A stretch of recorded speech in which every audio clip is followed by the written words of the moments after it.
Polis Diraja Malaysia PDRM menerima 425 unit Honda Civic 1.8S untuk digunakan oleh unit kereta peronda MPV.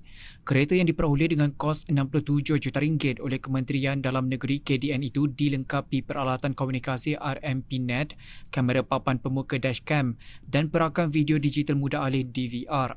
Pengarah Jabatan Pencegahan Jenayah dan Keselamatan Komuniti JPJKK Datuk Zainal Abidin Kasim berkata, aksesori dipasang dalam MPV itu sangat membantu dalam penugasan, terutama ketika berdepan dengan sesuatu insiden bagi menunjukkan bukti ketelusan anggota menjalankan tugas mereka.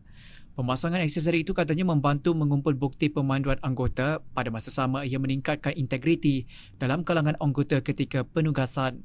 Beliau bercakap kepada media selepas majlis penyerahan MPV itu kepada Polis Diraja Malaysia PDRM kontinjen Kelantan pada Isnin. Majlis penyerahan disempurnakan oleh Ketua Setiausaha KDN Datuk Wan Ahmad Dahlan Abdul Aziz di pekarangan Ibu Pejabat Polis kontinjen Kelantan di Kota Baru.